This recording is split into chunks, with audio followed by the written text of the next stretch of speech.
Oke, Shalom Bapak Ibu Saudara terkasih dalam Kristus Yesus. Pada kesempatan kali ini kita bertemu kembali di ibadah kita, di mana kita diberikan kesempatan oleh Tuhan. Terima kasih kepada hambanya yang telah memimpin kita dalam pujian penyembahan. Mari Bapak Ibu Saudara, kita mengerti bahwa setiap kita yang ada dalam ruangan ini adalah orang-orang yang telah dipilih oleh Tuhan untuk menjadi pelayannya, untuk menjadi pekerjanya di ladangnya. Sehingga kita boleh ada di tempat ini bukan karena hebatnya kita, tapi ada sesuatu yang kita pegang, yang kita bawa, yang harus kita tanggung, yaitu panggilan daripada Tuhan. Kalau berbicara mengenai panggilan, tentu kita harus tahu siapa yang memanggil kita, yaitu Allah sendiri. Ketika Allah memanggil setiap kita yang ada di tempat ini, kita memiliki suatu tanggung jawab yang besar dan mulia, yaitu memenuhi panggilan setiap kita. Apa yang menjadi panggilan kita akan bahas di kesempatan kali ini. Saya mau mengambil judul untuk renungan pada saat ini, pada hari ini, yaitu hidupi panggilan. Terambil dari kitab 1 Tesalonika pasalnya yang keempat ayat yang ke-7. Biar saya bacakan bagi kita. Berkata demikian, Allah memanggil kita bukan untuk melakukan apa yang cemar, melainkan apa yang kudus. Saya ulangi sekali lagi. Allah memanggil kita bukan untuk melakukan apa yang cemar, melainkan apa yang kudus. Kalau kita teliti dengan seksama, Bapak Ibu Saudara, bahwa di dalam ayat ini terdapat satu kata yang sebenarnya umum kita dengar, tapi kalau kita melihat dengan seksama, dengan lebih dalam lagi, berkata bahwa Allah memanggil kita. Memanggil itu adalah suatu kata kerja yang dilakukan oleh Allah sendiri. Dan siapa yang dipanggil? Yaitu Bapak Ibu Saudara sekalian yang ada di tempat ini, termasuk saya. Artinya kita dipanggil oleh Tuhan. Namun di dalam panggilan itu ada suatu makna yang terkandung di dalamnya, bahwa panggilan itu memiliki suatu tanggung jawab dan mulia yang harus kita pegang, yang harus kita jalani, yang harus kita penuhi. Tapi apa sih yang harus kita lakukan dalam panggilan itu? Apa yang harus kita maknai dalam menghidupi panggilan itu? Mari kita lihat. Sebelum kita masuk ke panggilan, mari kita lihat apa itu kata hidupi. Menghidupi adalah membuktikan sesuatu dalam kehidupan kita sehari-hari. Ketika kita berkata memberi, itu hanya sekedar kata memberi. Tapi kalau kita menghidupinya, keluar dari tempat ini, ketemu saudara-saudara yang kekurangan di luar sana, engkau memberi, itu namanya menghidupi. Kalau menghidupi berasal dari kata dasar, yaitu hidup. Sesuatu yang hidup adalah sesuatu yang bergerak, yang aktif, melakukan sesuatu. Sehingga bisa dia ambil kesimpulan bahwa ketika kita menghidupi sesuatu, artinya harus disertai dengan perbuatan, tingkah laku kita. Enggak hanya cukup di mulut saja, tapi diperagakan, dipraktekkan dalam kehidupan kita sehari-hari. Karena ibadah kita yang sesungguhnya bukan karena kita ada di tempat ini bersekutu bersama-sama, bukan. Tapi ibadah kita yang sesungguhnya adalah ketika engkau keluar dan melakukan apa yang menjadi kehendak Bapa di surga. Itulah ibadahmu yang sejati. Ada amin Bapak Ibu Saudara? Mari kita melihat kembali. Setelah kita melihat, mempelajari apa itu kata menghidupi, kita akan melihat berikutnya itu apa itu panggilan. Panggilan setiap kita tertulis dalam 1 Petrus. Mari kita baca bersama-sama. 1 Petrus pasalnya yang keempat, ayat yang ke-16. Berbunyi demikian, tetapi jika ia menderita sebagai orang Kristen, maka janganlah ia malu, melainkan hendaklah ia memuliakan Allah dalam nama Kristus itu. Di dalam panggilan itu terkandung suatu makna, yaitu tuntutan untuk setiap kita, bagi setiap kita, untuk mewujudkan, untuk memberikan warna, untuk memberikan kesan sebagaimana harusnya standar kehidupan orang-orang yang sudah percaya kepada Tuhan. Kalau kita berkata perbuatan baik itu adalah bukti bahwa kita telah diselamatkan, apakah benar kita sudah berbuat baik? Apakah kita benar sudah berbuat kebenaran? Apakah benar kita sudah membuktikan keselamatan itu? Karena di dalam panggilan itu kita dipanggil untuk membuktikan kebenaran itu, untuk membuktikan kebaikan itu. Ini bukan perkataan saya, tapi kata firman Tuhan. Karena kita dituntut untuk melakukan apa yang benar, untuk mencerminkan apa yang harusnya kita lakukan. Karena Yesus adalah teladan, maka kita pun harus mengikuti keteladanan itu. Kalau kehidupan kita sama aja dengan orang di luar sana yang tidak percaya Tuhan, apa bedanya kehidupan kita dengan mereka? Dan apa unggulnya, apa mulianya panggilan itu? Sehingga di satu sisi kita mempunyai panggilan yang begitu berat, tetapi di sisi lain itu juga merupakan panggilan yang mulia.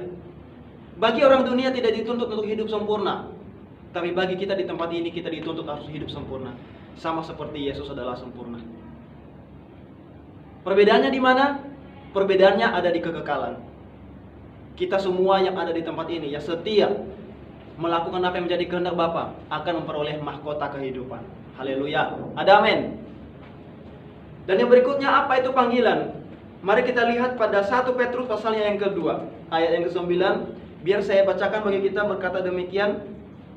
Tetapi kamulah bangsa yang terpilih, imamat yang rajani, bangsa yang kudus, umat kepunyaan Allah sendiri, supaya kamu memberitakan perbuatan-perbuatan yang besar dari Dia yang telah memanggil kamu keluar dari kegelapan kepada terangnya yang ajaib. Wow. Di sini sangat jelas berkata bahwa kamu adalah bangsa yang terpilih, imamat yang rajani, bangsa yang kudus, umat kepunyaan Allah sendiri, supaya kamu memberitakan perbuatan-perbuatan yang besar. Kita tahu bahwa yang kita beritakan itu bukan hanya sekedar perkataan, tapi jelas dikatakan di sini bahwa yang kita beritakan adalah perbuatan-perbuatan setiap kita. Apa itu perbuatan? Adalah buah sendiri, buah dari yang sesuai dengan pertobatan setiap kita. Jadi harusnya ada perbedaan antara orang yang percaya dengan Tuhan, orang yang sudah menerima keselamatan. Harusnya ada perbedaan dengan orang-orang yang di luar sana yang belum percaya kepada Tuhan. Pertanyaannya, kalau kehidupan kita masih sama dengan mereka, apa bedanya? Di mana keselamatan yang harus kita buktikan itu? Dengan bangga kita berkata, saya dipanggil oleh Tuhan untuk menjadi pelayannya, pekerja di ladangnya. Apa yang kita banggakan? Tetapi dengan kerendahan hati setiap kita berkata bahwa yang kita banggakan adalah ketika kita mampu memaksa, memacu diri kita untuk menjadi teladan dalam perkataan, sikap, dan tingkah laku kita. Harus ada perbedaan dengan orang-orang di luar sana.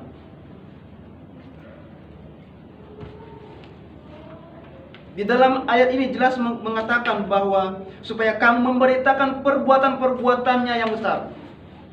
Karena kita telah dipanggil dari kegelapan kepada terangnya yang ajaib.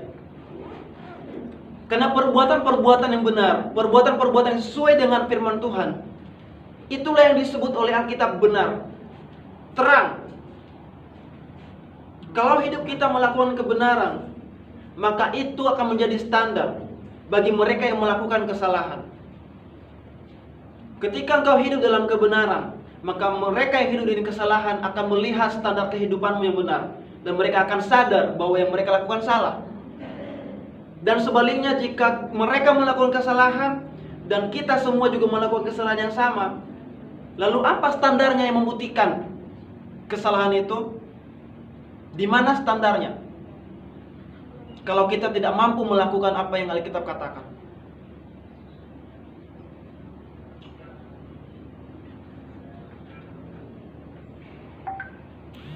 Karena terang yang sesungguhnya adalah perbuatan-perbuatan kita yang sesuai dengan kebenaran firman Tuhan.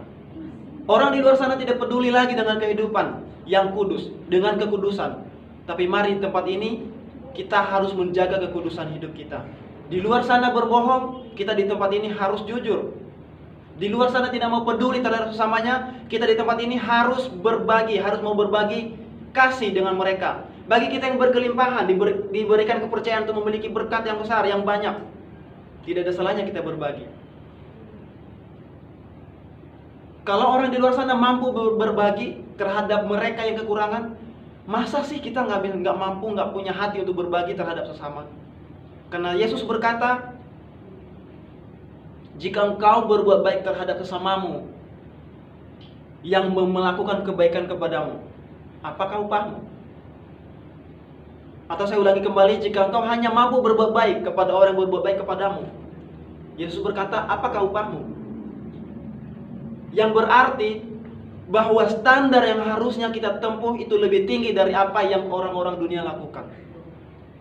Yang artinya kita punya tanggung jawab yang besar. Kita punya tuntutan yang lebih besar daripada orang-orang di luar sana.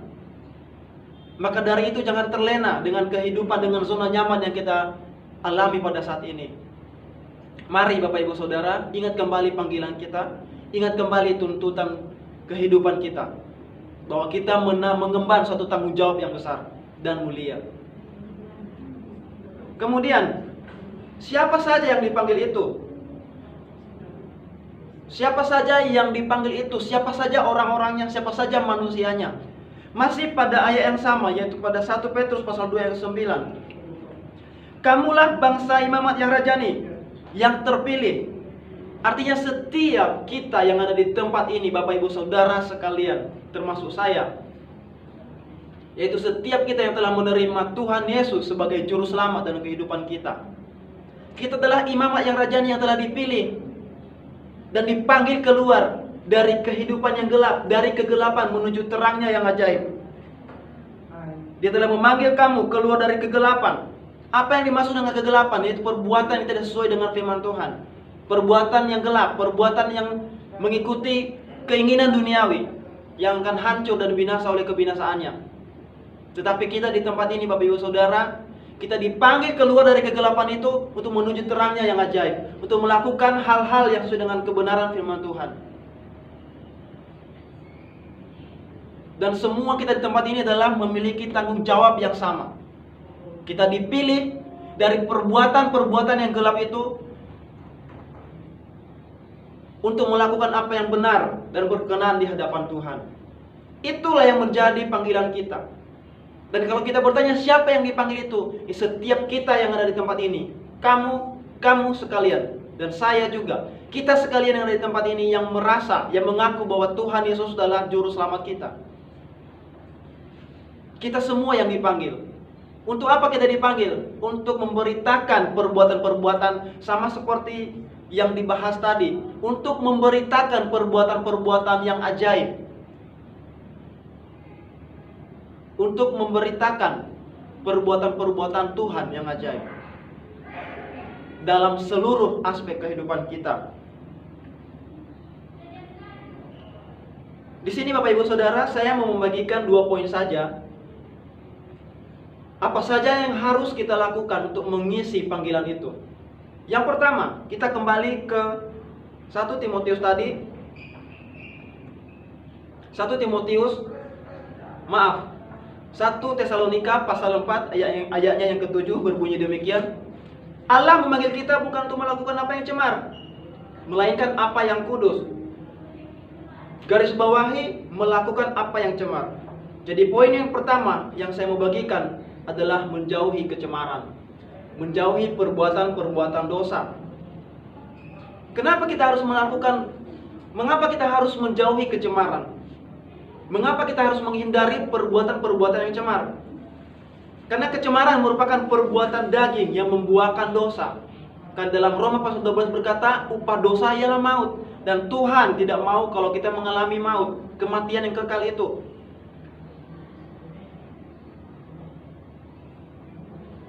Dan karena perbuatan dosa itu sangat tidak menyenangkan hati Allah. Mari kita sama-sama lihat dalam Kolose pasal 3 ayat yang ke-5.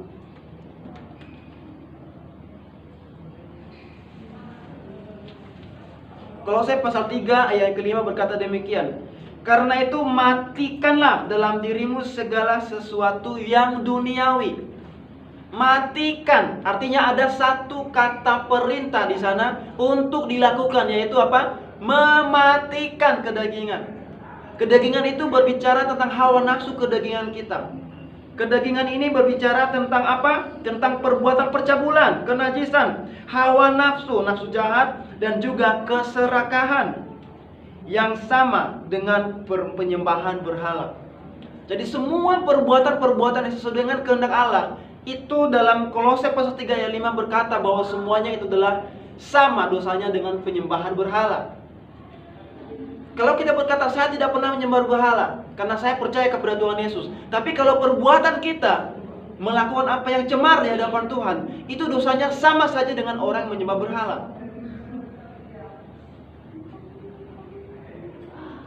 Karena pada ayat yang ke-6 berkata bahwa semuanya itu mendatangkan murka Allah atas orang-orang durhaka. Yang seharusnya kita orang yang sudah hidup di dalam Kristus, mendatangkan berkat dalam kehidupan kita, dalam keluarga kita, bahkan orang-orang di sekitar kita. Tapi kalau kita tidak mampu melakukan apa yang benar di hadapan Tuhan, maka yang kita peroleh adalah murka Allah. Ini bukan perkataan saya, tapi kata Kolose pasal yang ketiga yang ke-6 berkata semuanya itu mendatangkan murka Allah atas orang-orang durhaka. Karena setiap perbuatan kita yang sesuai dengan kebenaran firman Allah, itu akan mendatangkan murka Allah yang besar dalam kehidupan kita. Karena kita memiliki standar yang lebih tinggi. Karena seharusnya kita mewujudkan standar yang lebih baik dibandingkan dengan orang-orang di luar sana. Karena dalam Matius pasal 7 ayat 21 berkata, bukan hanya sekedar mengenal Dia sebagai Tuhan, bukan mereka yang memanggil Dia Tuhan, Tuhan, yang akan masuk dalam kerajaan surga. Tapi di sana dikatakan bahwa mereka yang melakukan kehendak Bapanya yang di surga. Apa saja yang menjadi kehendak Bapanya? Yaitu menjadi contoh dan teladan sesuai dengan kebenaran firman Allah. Kita nggak bisa berkata, saya telah diselamatkan oleh anugerahnya yang besar, tapi perbuatan kita tidak mencerminkan keselamatan itu, omong kosonglah iman kita. Semuanya omong kosong. Karena dalam Yakobus berkata, iman tanpa perbuatan adalah mati. Yang berarti kalau kita berkata, saya beriman kepada Tuhan Yesus, tetapi sikap dan perilaku kita tidak mencerminkan keteladanan Tuhan Yesus dalam kehidupan kita, itu sama saja kita berkata bahwa iman saya mati. Karena tidak berani, karena tidak memiliki nilai jual untuk menjadi contoh dan teladan. Karena perbuatan yang Tuhan inginkan dilakukan oleh manusia adalah kebenaran yang memperlihatkan buah-buah yang sesuai dengan pertobatan. Karena tadinya kita yang belum mengenal Tuhan, kita hidup dalam dosa, kita hidup dalam hawa nafsu. Tapi sekarang kita telah dipilih, seperti yang tertulis dalam 1 Petrus tadi, pasal 2 yang ke-9 berkata bahwa kita adalah imamat yang rajani. Kita telah dipilih dari kehidupan yang gelap menuju terangnya yang ajaib, yang mewartakan kebenaran, yang mewartakan perbuatan-perbuatan Allah dalam aspek kehidupan kita. Dan kemudian kita masuk ke poin yang kedua, yaitu menjaga kekudusan. Bapak Ibu Saudara, menjaga kekudusan merupakan bagian penting yang harus dilakukan dan diusahakan oleh setiap orang percaya. Karena firman Tuhan berkata, tanpa kekudusan tak ada satupun yang dapat melihat Allah. Bagaimana mungkin kita yang telah dipilih, yang tadinya kita telah dipanggil untuk menjadi pekerja, pelayan di ladangnya Tuhan, dan kita dikatakan gak bisa berkenan melihat Allah, hanya karena kita gak mampu menjaga kekudusan hidup kita. Dengan menjaga kekudusan, kita memperlihatkan standar atau gaya kehidupan orang benar. Karena orang benar harusnya melakukan apa yang benar. Dan kebenaran itu akan menjadi contoh. Karena firman dalam Matius berkata, kamu adalah garam dan terang dunia. Jika berkata garam, artinya perbuatan kita yang harusnya mempengaruhi orang-orang di sekitar kita dimanapun kita berada. Baik kita yang bekerja di kantoran, baik kita yang bekerja sebagai guru, tenaga pengajar, baik kita sebagai karyawan pabrik, baik kita sebagai buruh, apapun profesi kita, Tuhan menempatkan di mana kita harusnya menjadi contoh, menjadi garam untuk mempengaruhi orang-orang di sekitar kita. Walaupun pada kenyataannya ada anak-anak Tuhan, ada orang yang telah menerima Tuhan sebagai juru selamat, malah terpengaruh oleh lingkungan. Ya kita bisa katakan dia nggak berhasil menjadi garam, karena justru dia yang terpengaruh. Tetapi yang kita pelajari pada hari ini, harusnya kita menjadi garam, yang artinya mempengaruhi orang di luar sana. Kejujuranmu lah, integritasmu lah yang akan mempengaruhi orang. yang akan membuat orang-orang di sekitarmu akan terkagum akan integritas yang kau miliki dalam kehidupanmu.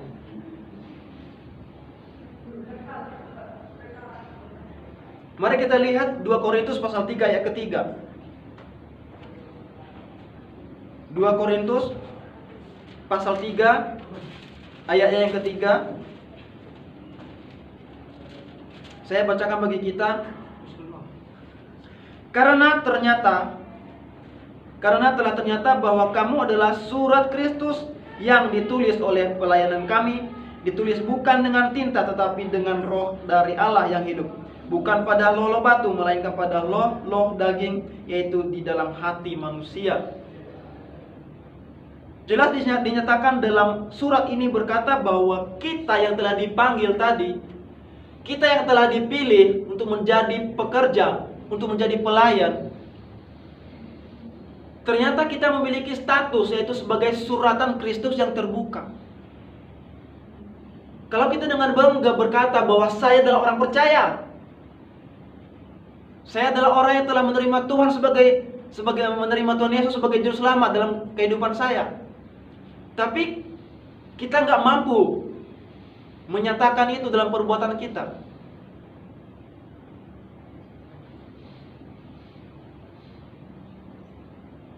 Bagaimana mungkin kita berkata saya telah menerima keselamatan, tapi kita tidak mampu menyatakan kebenaran itu? Karena kita mengemban tugas yang mulia, yaitu menjadi suratan Kristus yang terbuka. Karena ketika engkau melakukan satu kesalahan saja, dunia akan menyorot, melihat, oh ternyata orang Kristen seperti itu. Secara tidak langsung, kita mempermalukan Tuhan.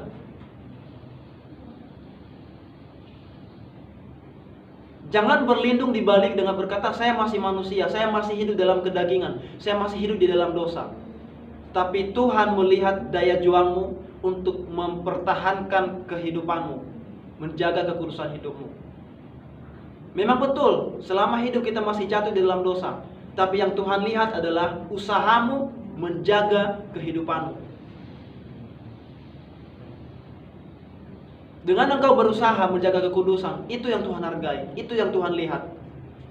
Memang betul kita nggak bisa sempurna seperti Tuhan, tetapi pahamilah bahwa Tuhan melihat daya juang kita. Adakah di antara kita yang mau berjuang? Adakah di antara kita yang mau mengusahakan kekudusan hidupnya untuk menjadi contoh dan teladan, untuk memperlihatkan seperti apa kehidupan orang-orang yang telah diselamatkan? Kalau kita gagal memperlihatkan gaya kehidupan orang yang telah diselamatkan, bagaimana mungkin kita menginjili orang di luar sana? Karena dalam hatinya berpikir bahwa, oh ternyata orang Kristen juga melakukan dosa yang saya perbuat, jadi sama aja, gak ada bedanya. Maka kita gagal untuk mencari jiwa.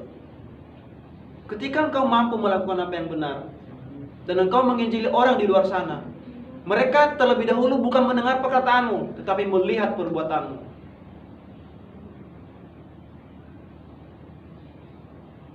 Karena statusmu adalah suratan Kristus yang terbuka. Karena dalam kehidupanmu lah, karena dalam gaya hidupmu lah, mereka melihat Kristus yang kau miliki dalam dirimu. Maka apa yang menjadi respon kita? Apa yang menjadi tanggung jawab kita? Sebagai penutup saya mau berkata bahwa respon kita sebagai orang yang telah menerima keselamatan itu, jawabannya adalah harus menghidupi keselamatan itu melalui kedua poin yang telah kita bacakan tadi. Yang pertama, menjauhi kecemaran, dan yang kedua, menjaga kekudusan. Karena Tuhan berkata kepada bangsa Israel, hendaklah engkau kudus, karena Allah itu kudus. Artinya ada tuntutan, ada suatu tuntutan bagi setiap kita untuk menjaga kekudusan. Tidak hanya serta-merta berkata percaya kepada Tuhan, tapi Tuhan juga menginginkan perbuatan yang mencerminkan iman kita, yang mencerminkan pertobatan itu. Jadi dengan renungan kita pada hari ini, Bapak Ibu Saudara, hendaklah kita terus mengupayakan kekudusan hidup setiap kita. Supaya kita memenuhi panggilan itu, yaitu menjadi suratan Kristus yang terbuka melalui perbuatan, melalui perkataan, dan tingkah laku setiap kita. Bila kiranya apa yang menjadi renungan kita pada hari ini memperlengkapi kehidupan setiap kita untuk kedepannya semakin giat lagi memenuhi panggilan setiap kita. Dan percayalah, Tuhan tidak pernah meninggalkan umatnya. Percayalah, Tuhan tidak pernah membiarkan kita sendirian. Karena di dalam kita ada roh yang menguatkan. Ketika engkau berniat melakukan apa yang baik, Roh Kudus akan menolong engkau melakukan apa yang baik. Ketika engkau berniat menjaga kekudusan hidupmu, ada Roh Kudus yang menguatkan engkau. Karena Tuhan tidak pernah meninggalkan kita. Sebelum Tuhan Yesus naik ke surga berkata, saya akan mengirimkan roh, suatu penolong yang lain, untuk menolong setiap kita, Bapak Ibu Saudara sekalian dan saya. Tuhan tidak pernah meninggalkan kita. Dalam kesusahan sekalipun, Roh Kudus yang akan menghibur setiap kita. Dalam keadaan apapun, Roh Kudus yang mengingatkan kita akan kebenaran itu. Dan kebenaran inilah kita percaya bahwa Roh Kudus ada di tempat ini mengingatkan kita kembali akan panggilan setiap kita, akan tanggung jawab yang harus kita emban, yang harus kita wujudkan sebagai orang-orang yang telah dipanggil. Kita baca kembali bahwa kita dipanggil, Allah memanggil setiap kita bukan untuk melakukan apa yang cemar. Jadi jangan ikut-ikutan dengan orang di luar sana, melainkan melakukan apa yang kudus. Sekian firman Tuhan, kita berdoa.